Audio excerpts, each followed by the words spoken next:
چیدمان معمول اتاق خواب که در اون تخت کنار پنجره قرار میگیره باعث میشه کمد لباس در گوشه گیر بیفته.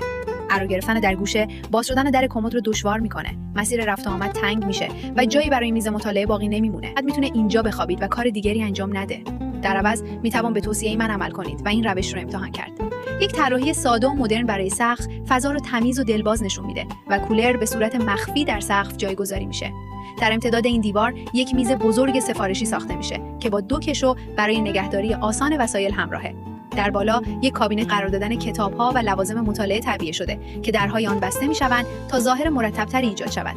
در کنار آن قفسه‌های باز فضایی برای پرینتر و دستگاه کپی فراهم می‌کنند و بخش پایینی برای نگهداری وسایل حجیم و کم استفاده در نظر گرفته شده است. در قسمت میانی تخته‌های سوزنی نصب شده تا ابزار و لوازم روی آن آویزان شوند. با این فضای مطالعه جادار بهره‌وری فوراً افزایش می‌یابد. در کنار آن میز به صورت یک پارچه به یک کمد لباس بزرگ متصل می شود. بخش بالایی برای نگهداری رخت خواب‌های فصلی است و بخش پایینی لباس‌های روزمره را به صورت مرتب آویزان نگه می‌دارد. درهای کشویی هم به صرفه‌جویی در فضا کمک می‌کنند.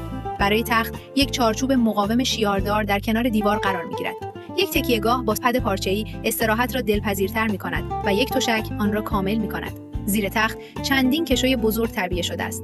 کشوهای نزدیک به کمد برای رخت خواب اضافی هستند. کشوهای میانی برای جعبه‌های مختلف و کشوهای بیرونی برای لباس‌های شخصی که دسترسی به آنها آسان است. در قسمت بالای تخت یک محفظه ذخیره‌سازی تعبیه شده که وسایل حجیم و استفاده شده را در خود پنهان می‌کند. داخل آن چند قفسه برای نگهداری وسایل اضافی و اشیای کوچک در نظر گرفته شده است. در بیرون یک قفسه کتاب دولایه نصب شده تا کتاب‌های قبل از خواب همیشه در دسترس باشند. وقتی بسته می‌شود، ظاهری تمیز و مرتب ایجاد می‌کند. با این چیدمان اتاق خواب به طور واضح به بخش‌های کاربردی تقسیم می‌شود و به فضایی کامل و بسیار کارآمد تبدیل می‌گردد.